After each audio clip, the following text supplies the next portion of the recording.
Araka ny vaovao azo farany moa dia olona efatra ny voasambotra taorian'izay fihetsiketsehana izay nitanterahani'ireo mpianatra teny Ankatso izay ihany koa mitondra antsika makany amin'ny lafim-baovao manasongadina ny fikarakarana ny fifidianana nitondra ny fomba fijeriny manoloana ny fizotry ny fampelezan-kevitra sy ny firisoan'i Madagasikara ao anatin'ny fifidianana ny avy ao anivon'ny firenena mikambana. Araka ny nambaran'ny solon-tena maritra ny firenena mikambana Ramatoa Fatma Samoramo dia mizotra araka ny tokony ho izy ny pitsopitsony rehetra mahakasika ny firisoana amin'ny fifidianana. Vola Ravoavy, Tsirako Torson.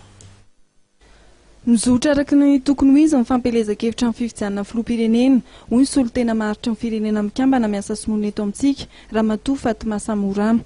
Raha ny tsapa hoy izy dia efa manomboka hita mipetraka manerana ny tanàna ny takelaka misy ny afisin'ny kandida ary ny kandida 3 dia mirona ary ao anatin'ny fampelezan-kevitra tanteraka ary ao anatin'ny fampahafantarana ny fandarana asany amin'ny vahoaka. Faritra 3 araka ny nambaran'ny Ramatoa Fatma Samoramo tsidiany ary nijereny akaiky ny momba ny fanomanana ny fifidianana dia ny faritra Diana, Alotra Mangoro ary Atsimo Andrefana. Raha ny momba ny faritra Atsimo Andrefana manokana hoy izy dia ambara fa mizotra araka ny tokony ho izy ny fikarakarana ny fifidianana ary nijery ihany koa ny momba mizotra ny fampelezan-kevitra ny tenany. Laza Ramatoa Fatma Samoramo fa afa-po amin'ny zava-miseho hatreto. Anisan'ny nandalovany hoy ny solon-tena maritra ny firenena mikambana ny Taotoliary, Betioky sy Ampani. Toerana izay nambarany afaka nahitany ny hetsika ataon'ny kandida ary tsapa hoy hatrany Ramatoa Fatma Samoramo fa misy ny fampisehoana fananana sy fahafahana ho an'ny kandida. Ny angatahana amin'ny kandida hoy izy dia ny tokony isian'ny fifanajana eo amin'ny mpifanandrina. J'ai eu la chance de faire déjà 3 régions. J'ai fait la région de Diana il y a 3 semaines.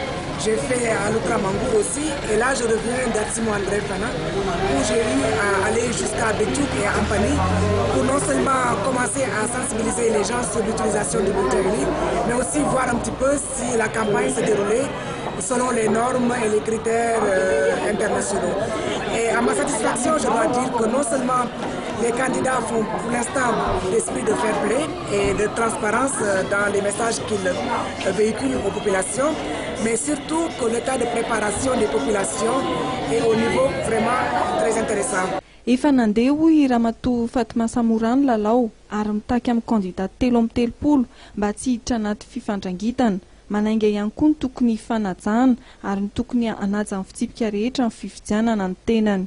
J'ai eu des discussions avec des communautés, notamment à Manir et à Nkimzatu, donc dans la région d'Ampani, et ils étaient très très curieux de savoir comment utiliser ce bulletin unique pour la première fois. Au début, il y avait beaucoup d'appréhension, mais une fois qu'on leur a montré comment il fallait cocher et comment il fallait plier, les gens l'ont fait avec beaucoup d'aisance.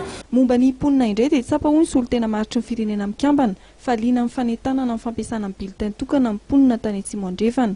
Na dia betsaka ihany aza ny fanahiana nentin'izy ireo teny am-boalohany dia azon'ny olona rehefa nazavaina ny fomba fampiasana sy ny fomba famalonana ilay bulletin tokana. Raha ny fahitany ity solon-tena ny firenena mikambana ity dia mizotra araka ny tokony ho izy ny famomanana raha ny zava-nisy hita ny tany Atsimo Nosy. Notateriny fa efa mandeha ny fanontana lesbi